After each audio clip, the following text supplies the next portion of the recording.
ऐसी स्थिति समाज में है, तो इस समय हमको आपको बहुत सावधान होकर और हर विषय पर विचार करते हुए किस प्रकार से हम अपने सनातन धर्म को, अपनी संस्कृति को बचावें, क्योंकि अगली पीढ़ियों को हम क्या दे करके जाएंगे। अगर हमने नहीं बचाया तो अगली पीढ़ियों के लिए हमें कुछ नहीं मिलेगा। हमारी अगली पीढ़ियां हम ही को कोसेंगी कि हमारे पूर्वज कैसे थे, कि हमारे लिए उन्होंने कुछ नहीं किया। तो अगली पीढ़ियां हमको कुछ गलत न कहें, इसलिए हमें समय रहते हुए अपने धर्म के लिए, अपनी संस्कृति के लिए सतत प्रयास करते रहना चाहिए और कहीं किसी स्थिति में हमें समझौता और समरसता के चक्कर में नहीं पड़ना चाहिए।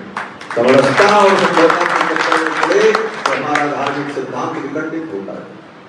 किसी भी अन्य पर्व पर, उनके पर्व हो, चाहे वो क्रिसमस हो, चाहे ईद बकरीद हो, ऐसे किसी पर्व पर किसी को बधाई देने की आवश्यकता नहीं है, किसी को शुभकामना देने की आवश्यकता नहीं। जो हमारा धर्म नहीं, ऐसे धर्म के विषय में हम किसी को बधाई दे सकते हैं, क्योंकि हमारा वेद हमको आदेश नहीं देता।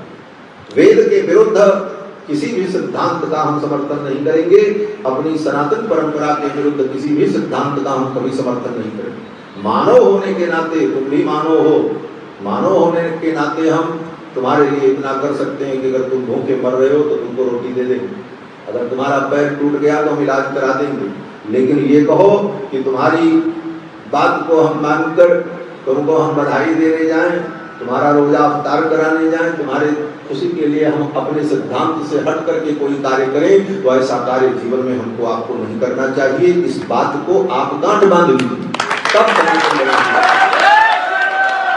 ये चीज हमारे पास हम इसे गांठ बांध करके रखेंगे और इतनी कट्टरता, इतनी निष्ठा हमारी दृढ़ होगी तो सनातन धर्म का बाल बांका नहीं होगा। आज तक नहीं हुआ और आगे भी नहीं होगा।